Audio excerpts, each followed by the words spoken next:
We started writing this album sort of after, well, we didn't stop writing after we finished the last record. Okay. After the success of our first album, while acclimatising to our new life, we made the mistake of stopping writing while we were promoting, while we were on the road. And it was really difficult to get going again, and left us with too little time, really, which made it really stressful to record. So, yeah, we just carried on writing after Cast of Thousands while we were on the road. We took a little porter studio with us everywhere we went, like a laptop, and threw ideas down. So when it came time to concentrate on a record, we already had a lot of starting points. And was it difficult to write while touring, or? The discipline was difficult at first, you know, but we realised that when the crew loaded the gear into the venue at the beginning of the day to start setting up for the evening, they'd just throw a couple of guitars and a keyboard and the laptop in the dressing room. Because usually when you're sat in a dressing room waiting to play... How long? How long is it? It can be hours. Hours, okay. You say you get to a venue at 10, 11 in the morning, yeah, and you wake up on the bus, you get out of the bus. You might have a couple of interviews to do, but if you haven't, you're sat in the dressing room waiting for sound check, which is like 4 o'clock, so 5 hours there. And then after sound check, you've usually got another three hours or so to wait before you play the show. So what we found was, there's always in every dressing room in the world, there's always a fridge full of beer, you know, and laptop, fridge full of beer, you know, it's hard to get into the discipline of laptop, but it was really worth it. This album's been a lot, easy is not the right word, but there was no frantic pushing against the clock. And because I read you have 40 ideas, what kind of ideas were that? Were it they could be anything, songs or just a line? Or? They could be anything from like a chord progression on an acoustic to just a drum beat or a short poem, you know, that I'd thrown down, or just a melody, just odds and sods really, just the beginnings of things. The best way to do it is rather than labouring something until it's finished. I mean, not everybody works like this. I know that John Lennon used to start a song and not go home till he'd finished it. That's how he worked. But there's 5 of us writing. We wouldn't all be in the dressing room at the same time, you know. So was it hard then to pick pick those ideas and make songs out of it? How did you do that? You'd get them up on the computer, you know. Once we got back to Manchester, we threw them in the big main computer, and you just say, right, what have we got? And, you know, you come up, they've all got stupid working titles, you know. So it'd be like, what's Egg and Spoon? And it's like, where did we record it? And you'd look at the dates, have a think, oh, we were in Berlin, or, you know, we were in Cuba. So it's that one with the guitar, oh, let's have a listen to it. You know, the best thing about working on a computer like that is you can listen to what stage a song was at midday a year before, whenever you want. You can always go back a load of steps, you know. So it's really a lot easier than it used to be. It's a really good way of working. It means you can work on your own, or in pairs, or as a whole group. And what did you do then after that? I mean, the ideas you had on your computer, were they 1 minute, 2 minutes, or even 10 seconds? How long were they? Yeah, completely varied. And did you mix some ideas together to make a song? Yeah, sometimes. Did you already have an idea of the song and just work it out in the studio when you came back? It's completely different every time. Okay. Completely different every time. Sometimes, you know, the initial thing you started with would be completely removed by the time you'd finished the song. The conscious thing that we wanted to do is we wanted to find a room that all these ideas from all over the world, you know, once we got them and turned them into songs, where we could re-record them as live as possible, so that when you put the record on, you hear the environment it's being played in, and it's almost like you step into that room for the duration of the album. So the only thing we needed was a really good space, close to home, and we found the best space we could have found. It's like this huge room. It's about the size of a five-a-side soccer pitch. And it was just beautiful. And it's not only your studio now, but it's more than that. I heard. Maybe you can explain a little bit more. You had a ping pong. Yeah, we bought a ping pong table. We've all got very good at that, although not much fitter. And who's the best? Well, Pete is the best, actually. I'm loath to say. He's won about £200 off me on wages. Okay. He's a bit of a hustler. Yeah, the space, it's such a gorgeous room, you know. It had these huge windows and high ceiling, and it's an open plan recording situation. We worked on headphones throughout, but we felt we weren't utilising the room to its maximum. So we invited Mark Thomas, who has followed us around the world, documenting everything we've ever done. And he used to do the live visuals for our shows as well. He'd make short films for the songs and things like that. We said, why don't you come in and make the DVD? You know, because all albums now have a bonus DVD when they're released. And it's like, I hate it when you get that bonus DVD and you put it on and it's like a hungover interview with the front man and a couple of pop videos, you know. It's always a real disappointment. We said, like, come in, assemble a group of friends and we'll pay you to make short films for every song. And he covered the room in hidden cameras. So we were watched throughout the whole thing, which was... Wasn't it strange at first? Well, as I say, I mean, Mark's been pointing cameras at us for 7 years. Okay, If it was anyone else, it would have been strange. But he's a trusted friend, you know. And no, we've completely forgot they were there. Okay, that's good then. Yeah, and he got a team of people in, making stop frame animations, drawn animations with, you know, line drawings and computer generated films involving the band, and for each song, you know. And I think probably the finished DVD's probably got about 8 songs on it. Okay. But while they were in the room, they put a big screen on the wall as well, like a cinema screen. And while we were working, they'd have silent films on, or like flamenco dancing, or anything that they could get hold of, cartoons, Betty Boo cartoons, things like that. And this weird environment we created while we were working, it definitely influenced the songs. Yeah, okay. Yeah, so it was a really... by the end of the whole thing, there was anything between 5 and 20 people in the room at one time. It was like a little factory of creativity. It was a bit of a bastard if it was your turn to make the tea. Okay, yeah, but then you... But apart from that, it was great. And doing the dishes. And doing the dishes, yeah. Okay. That, let's go into the lyrics. Okay. I was wondering, how is Louise doing? She's fine, thanks. Yeah? Yeah. Okay. She, what was she doing yesterday? Oh, she was driving her kids to school when I spoke to her yesterday. Okay. And she's your girlfriend or not? Okay, no. My sister. Oh, your sister, sorry, because you were saying, I miss you, Louise. Yeah, she lives in Wales, I don't see her very often. And I was thinking, who's she? She's a very beautiful lady. Okay. Well, she looks like you. First woman to skip a winning ship in the tall ships race.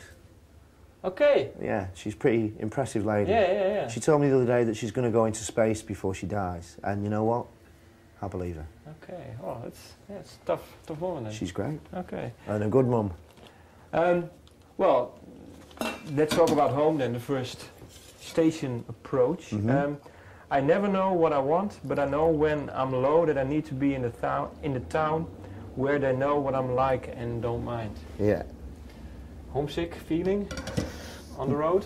Definitely. Yeah. Yeah. It's as I say, it's like, you know, it's like Disneyland out there when you're touring a lot, you know. Yeah. If you're playing the same gig over and over again, they kind of blur into one. Plus, because the first two records have been so successful, we've been zipping around the globe for 5 years. So it was like, we decided to make the record at home because my drummer's got a son and the rest of the band all have partners, everybody's in love, and we decided we needed to make a record where at tea time you could go home, have your dinner with your family, come back to work. And was it strange to do you feel at home? I mean, in Manchester after, let's say, 4 or 5 years of touring? Oh yeah. Yeah, you still do? Well, it's all my friends and family are there. I never went away to university because the band have been together for 14 years now, you know, since we were kids, really. So it's like, Manchester's very definitely my home, and I really missed being up to date with the local music scene, and I hate just seeing my friends at Christmas. Yeah. You know, I want to see them when I want to see them, sort of thing. So being at home for a year was just a blessing. I was looking forward to it, and it was inspiring, you know.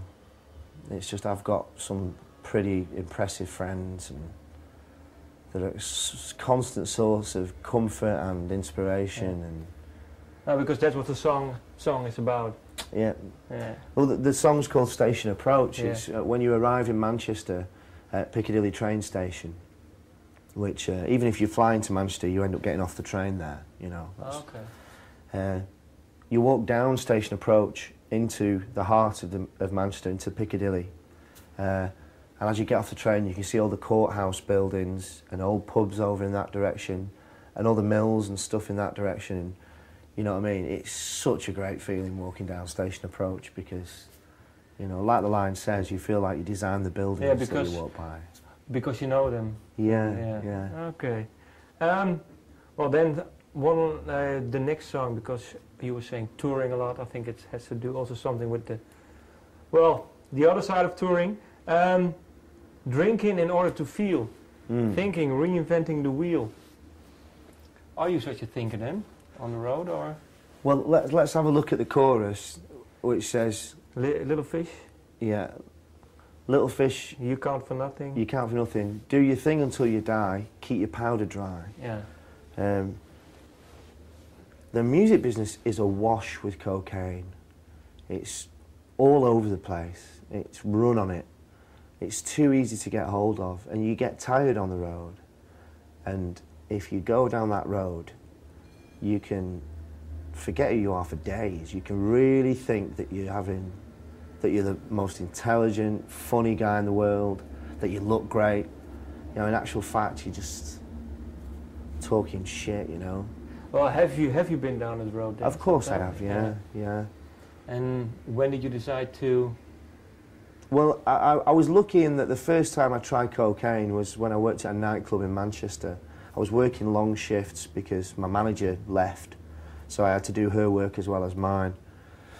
And somebody kept saying, just have some of that, it'll help you through your shift, you know, blah, blah, blah. And eventually I relented and took some off this guy. I took a big rock of coke.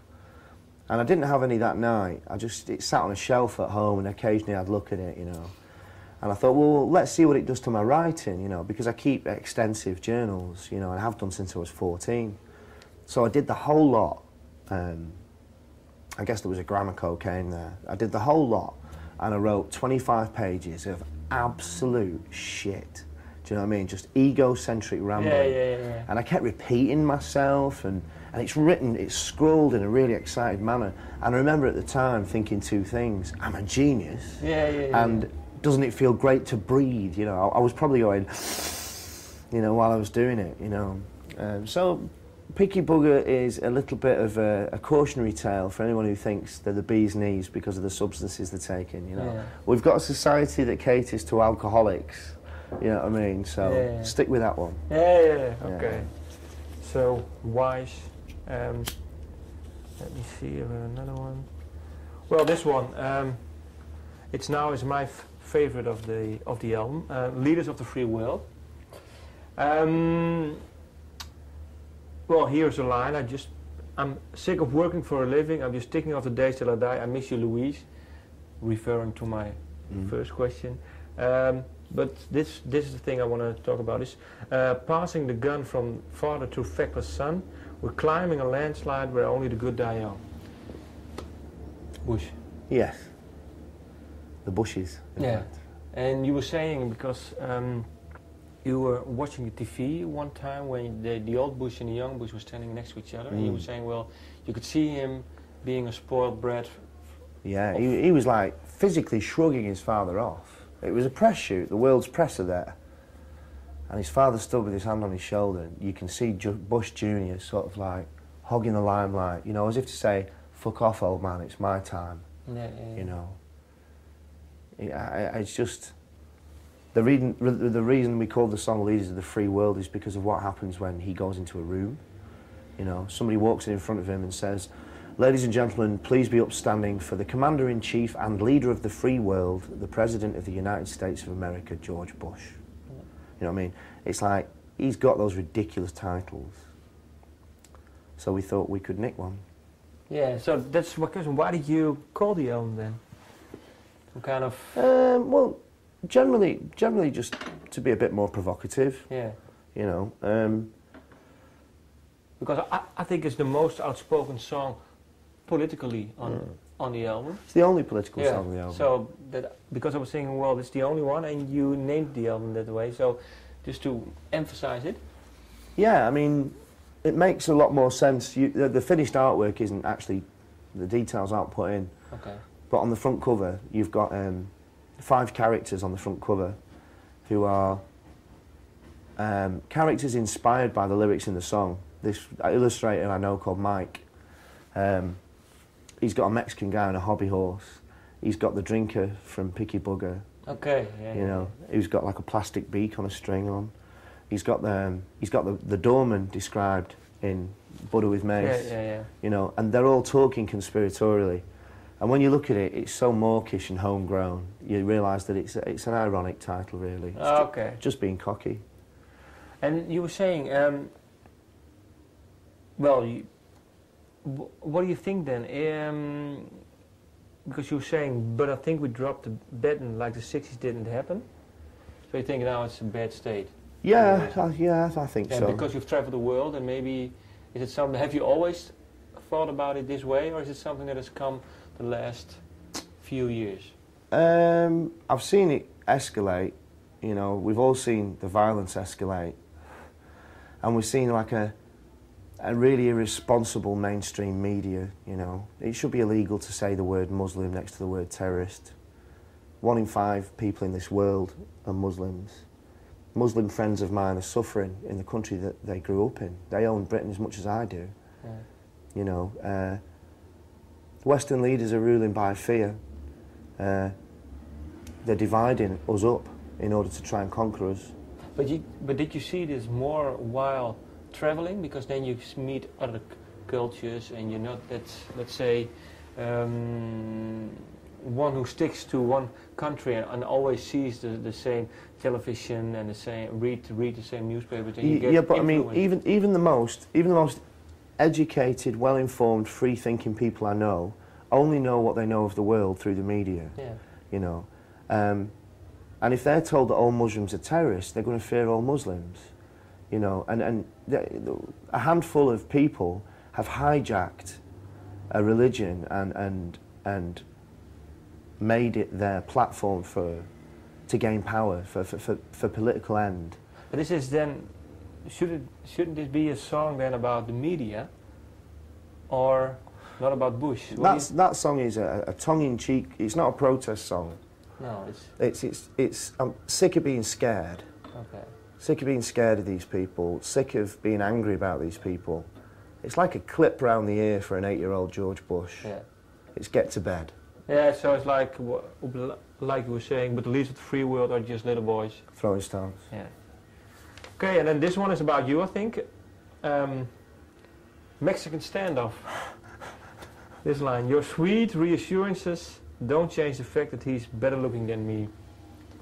He was. He was. Yeah. Yeah. I've never really suffered from jealousy. I'm very happy to say that I've never seen somebody else's acquisition as my loss. Never seen somebody else's success as my failure. I've never been driven by jealousy, you know. But on one occasion, I was with a girl, you know, and I really liked her, and it was the beginning of our relationship, and I got really stupidly jealous over a photograph of her ex-boyfriend. Because of some kind of some... No, not really. Okay. I've met him, he's a lovely guy, actually. But I got jealous about it, and I was so off the mark. I was so childish to feel that way, you know. And it amused me to the point where I thought I'd write a song about it. Yeah. You know. You know what a Mexican standoff is? Yeah, it's where you have 3 people and then... That's right. Yeah. Like well, the maybe you can explain. Well, the camera. Rather than being a typical duel, like a gunfight or something like that, where there's 2 people, there's 3 people involved, and the difficulty with the Mexican standoff is it can go on for days, because if you move first, you're twice as likely to get shot. Yeah? You go for this guy's going to get you. You know, this guy's going to go for you as well. So nobody wants to move first. And when did you get that image?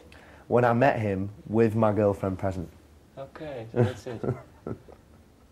Okay. The three of us stood in a triangle, nodding and smiling. but did he know about your feelings towards him, or No. was this something about between you and your girlfriend? This was something between her and I, and Yeah, okay. she was feeling awkward, he was feeling awkward, and I was feeling awkward. Okay. And it reminded me of that, you know. So I thought I'd write a song like it. It's also my first ever guitar solo in that tune. Okay. Yeah, very proud of it. Okay, well, it's nice to know. I was wondering, because you were saying the song, how are the songs written? Because you were saying in the beginning there, everyone writes parts. Mm-hmm. Are there song parts or just their instrument parts? Well, that song, Mexican Standoff, started with a drum beat. Yeah. I'd written the idea for the song in a poem form with, I think the first line I got was, there's one that says, "I'm not superstitious, but if I can get that ball in the basket, then he'll wake up dead." It wasn't a basketball, it was a paper ball. Oh, okay. And a waste paper basket. Oh, definitely, yeah. But I don't mind people thinking I might be a basketball player. Yeah, yeah, It's a yeah. complete lie. Sport and I are complete strangers. But yeah, so I had this poem, and then I was jamming with my drummer, Richard, and I said, "Give us a groove I've never heard before." And he started that bum dum dum shik dum dum, and I started playing that guitar part. And originally there was something Motown about it. They had quite a chime to the guitar. It was almost like, yeah, it felt like an old Motown song or something. But then as it developed, I realised that the poem had fit, and I started tailoring the words. I got the vocal line down, and then my drummer started doing this Latin hand clap because of the subject matter of the song. And then we put all the heavy guitars on it. It was a really good one. Richard and I worked on it solely until it was a real heavy beast. Okay. And then we took it to the band, wondering if they'd like it, because it's quite a tough sounding tune for us. Yeah, well, I think for me it's in the same league as Leaves of the Free Will. That's my second ever guitar solo. Yeah, but it's also a bit okay. Yeah. No, but let's say the main ideas for the song, for the melody lines and the song lines are from you and Craig and Mark. Okay, so there's three of you. Let's do another one. Let me see, because I know when I have to stop, and then I'll keep one for the last.